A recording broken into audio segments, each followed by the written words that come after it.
قاضی production YouTube channel کے ناظرین، السلام علیکم ورحمۃ اللہ وبرکاتہ۔ انشاءاللہ آج کی اس ویڈیو میں ہم حضرت سیدنا جعفر طیار رضی اللہ تعالیٰ عنہ کے حوالے سے کچھ باتوں کو سماعت کریں گے۔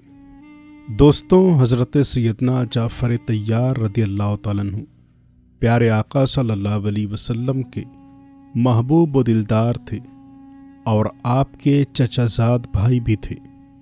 آپ کی کنیت ابو عبداللہ اور ابو المساکین ہے، جبکہ القابات جواد یعنی سخی، ذوالجناحین دو پروں والے، طیار اڑنے والے، اور صاحب الہجرتین، پہلی ہجرت حبشہ کی طرف اور دوسری مدینہ شریف کی طرف فرمانے والے ہیں۔ دوستوں، منقول ہے کہ حضرت سیدنا جعفر طیار رضی اللہ تعالیٰ عنہ نے فرمایا، میں نے کبھی شراب نہیں پی کیونکہ اس سے عقل زائل یعنی کم ہو جاتی ہے۔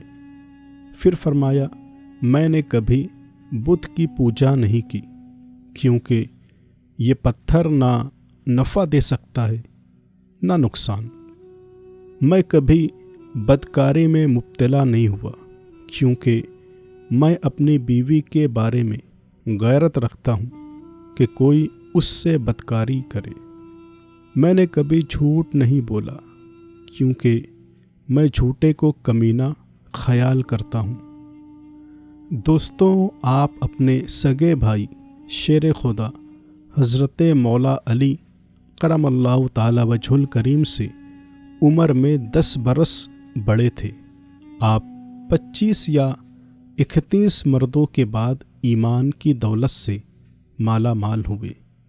کفار مکہ کی جانب سے پہنچنے والی تکالیف کی وجہ سے نبی کریم صلی اللہ علیہ وسلم کے اعلان نبوت کے 5ویں سال رسول کریم صلی اللہ علیہ وسلم سے اجازت لے کر 80 مردوں کے ساتھ حبشہ کی جانب ہجرت کی۔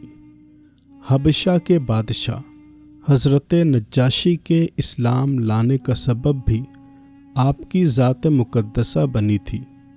ایک موقع پر آپ نے شاہ نجاشی کے سامنے اللہ رب العالمین کی وحدانیت، پیارے آقا صلی اللہ علیہ وسلم کی رسالت، اسلام کی حقانیت، حضرت عیسیٰ علیہ السلام کی صداقت اور حضرت بی بی مریم رحمۃ اللہ تعالی علیہا کے پاک دامن ہونے پر ایسی روح پرور تقریر فرمائی کہ شاہ حبشہ کی زبان پر یہ کلمات جاری ہو گئے، میں گواہی دیتا ہوں کہ حضرت محمد صلی اللہ علیہ وسلم اللہ عز و جل کے رسول ہیں۔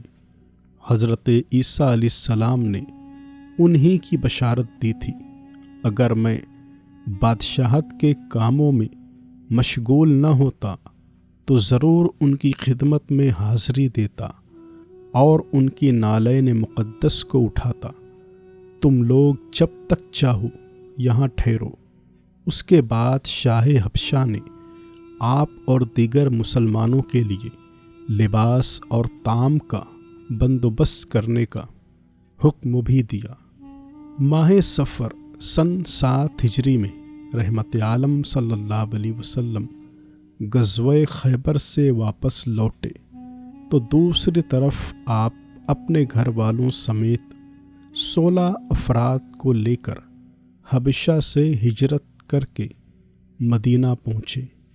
آپ کی آمد پر جان عالم صلی اللہ علیہ وسلم نے خیر مقدم یعنی استقبال کرتے ہوئے آپ کی دونوں آنکھوں کے درمیان بوسہ لیا اور اپنے سینے سے لگا لیا۔ پھر ارشاد فرمایا، میں کیسے کہوں کہ فتح خیبر سے مجھے زیادہ خوشی ہو رہی ہے یا جعفر کے لوٹ آنے سے۔ پھر خیبر کے مال غنیمت سے آپ اور حبشہ سے آنے والے تمام اصحاب کو بھی حصہ عطا فرمایا۔ 7 ہجری ماہ ذی قعدہ میں پیارے آقا صلی اللہ علیہ وسلم کے ساتھ عمرہ کی سعادت پائی۔ اس موقع پر رحمت عالم صلی اللہ علیہ وسلم نے ان کلمات کے ساتھ آپ کی عظمت بڑھائی کہ تم صورت و سیرت میں میرے مشابہ ہو۔ حضرت سیدنا جعفر طیار مساکین سے بے حد محبت کرتے تھے، ان کے ساتھ بیٹھتے اور گفتگو کیا کرتے تھے۔ حضرت سیدنا ابو ہریرہ فرماتے ہیں، لوگوں میں مساکین کے سب سے زیادہ خیر خواہ، بھلائی چاہنے والے حضرت جعفر تھے۔ مزید فرماتے ہیں، ہم حضرت جعفر طیار کے پاس آتے تو گھر میں جو کچھ ہوتا ہمیں کھلا دیا کرتے تھے، یہاں تک کہ ایک مرتبہ گھر میں کچھ نہ ملا تو شہد کا ایک خالی مشکیزہ لے آئے، ہم نے اسے کھولا اور بچا کچا شہد کھانے لگے۔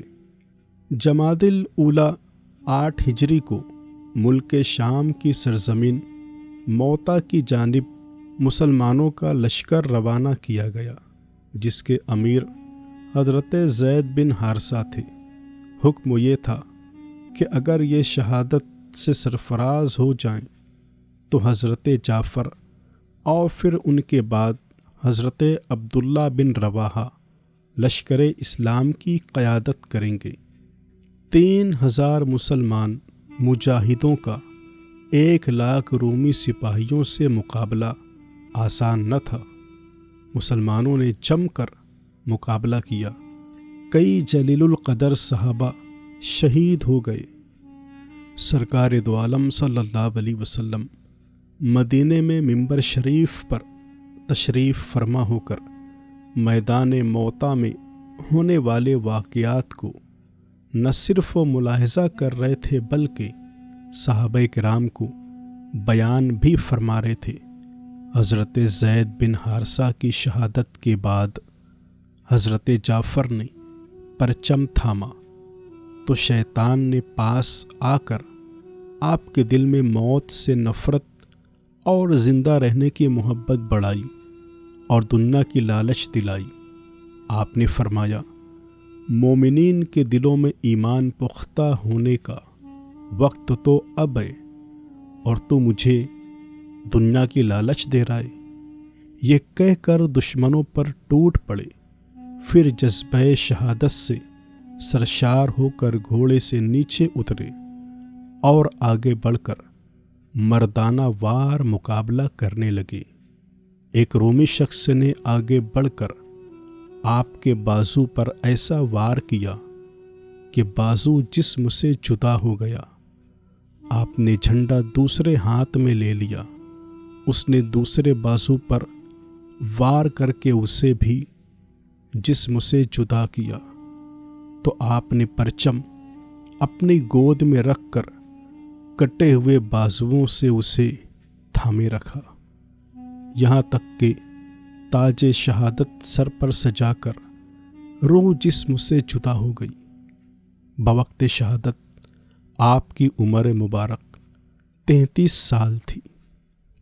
بعد میں آپ کے جسم پر لگنے والی تلوار اور نیزوں کے نشانات شمار کیے گئے تو مختلف روایات کے مطابق ان کی تعداد 50 یا 90 سے بھی زیادہ تھی، اور سب نشانات سامنے کی طرف تھے، ایک بھی نشان پیٹھ کی جانب نہ تھا۔ آپ کا مزار مبارک موتا صوبہ کرک اردن میں واقع ہے۔ آپ کی شان کا اندازہ سید عالم صلی اللہ علیہ وسلم کے ان کلمات سے بخوبی لگایا جا سکتا ہے۔ میں گزشتہ رات جنت میں داخل ہوا تو دیکھا کہ جعفر فرشتوں کے ساتھ اڑ رہے ہیں۔ ایک روایت میں ہے کہ اللہ عز و جل نے حضرت جعفر کے کٹے ہوئے بازو کے بدلے انہیں 2 پر عطا فرمائے، اسی وجہ سے آپ کو جعفر طیار بھی کہا جاتا ہے۔ اللہ عز و جل ان پر بے شمار رحمت فرمائے اور ان کے صدقے ہماری مغفرت فرمائے۔ ان کے صدقے طفیل اللہ تعالیٰ ایمان پر زندگی، ایمان پر خاتمہ فرمائے۔ دوستوں، یہ تھے حضرت سیدنا جعفر طیار رضی اللہ تعالیٰ عنہ۔ امید ہے کہ ویڈیو آپ کو پسند آئی ہوگی۔ اسی طرح کی ویڈیو پانے کے لیے چینل کو سبسکرائب کریں اور ویڈیو کو لائک کریں۔ اپنی رائے کمنٹ میں ضرور بتائیں۔ السلام علیکم ورحمۃ اللہ وبرکاتہ۔